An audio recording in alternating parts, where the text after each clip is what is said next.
Truckee, California, Chinatown, circa 1870.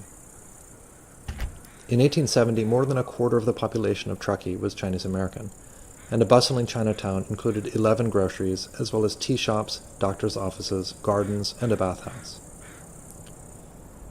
Truckee's Chinatowns were subject to racist treatment and were burnt down repeatedly until 1886, when most Chinese Americans left. Some relocated to Oroville and other areas, where they found relative safety and prosperity. Today, descendants of the Fong Li family business in Truckee continue to trace their history back over 140 generations, and still remember their years in Truckee and the home they were able to make there.